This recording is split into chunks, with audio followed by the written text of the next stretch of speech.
Hello and welcome to my channel.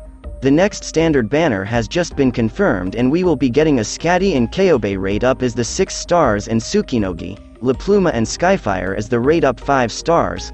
This video is here to introduce the operators and suggest whether you should pull on the banner. First, let's look at the best and cutest doggo, Ceobe. Ceobe is a core caster and she specializes in dealing physical damage with her skills. Her first talent lets her deal additional arts damage based on the enemy's defense. A really good talent as Ceobe can now do decent damage to enemies with high defense, making Ceobe a hybrid physical and arts damage dealer. Her second talent is a small attack and attack speed buff if there aren't any allies nearby. Ceobe's signature skill is her second and she'll become a machine gun of knives while prioritizing the highest defense enemy in range, a great talent to shred down enemies. Next is Skadi. She is a dreadnought guard and her first talent gives all abyssal hunters extra attack. Her second talent gives her lowered redeployment time, which is great as it suits her playstyle.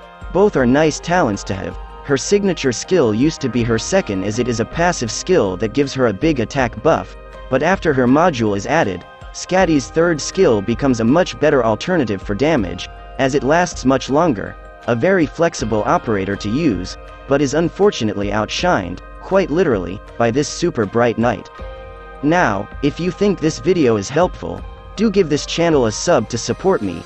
Moving on to the 5 stars, we have Skyfire. She is a splash caster and her talent let her deal more damage to blocked enemies, which can be good in some scenarios. Her signature skill is her second where she will pull a Zhongli and summons meteors that do AoE arts damage and stun, but gets an attack speed debuff. Plus the meteors have a small delay so that can be troublesome against fast-moving enemies, as Skyfire is a splash caster.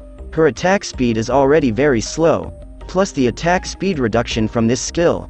Yeah, her attacks become painfully slow, a good skill but a niche one as well. Next is the bird with a very cultured E2 art. Pluma is a reaper guard and she attacks all enemies in range, but can't be healed by regular means. Instead, she will recover HP per enemy hit. Her talent gives her an attack speed buff for every enemy she defeats and stacks up to a maximum of 36%, an awesome talent to have.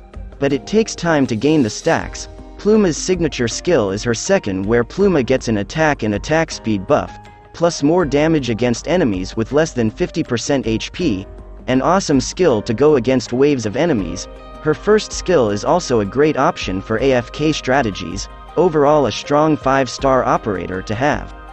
Lastly, we have Tsukinogi. She's an Abjurer supporter and just isn't the best operator to build as her skills are very niche, probably one of the few operators that desperately need a buff, but until then, Tsuki just isn't a priority to build. So, should you pull on this banner? To be frank, no, this banner just isn't the best one to pull on. Ceobe is a strong operator to have, but is outshined by Sheep Kohai. Skadi fulfills her niche pretty well, but is unfortunately still an underwhelming 6-star, while Pluma is awesome. The other 2 5 stars aren't the best, so I'd say skip this banner completely and wait for future banners to come. And that is all. Hope this video was helpful in introducing the new standard banner. I will be making similar videos in the future, so do consider subscribing. Thank you for watching and see you in the next video.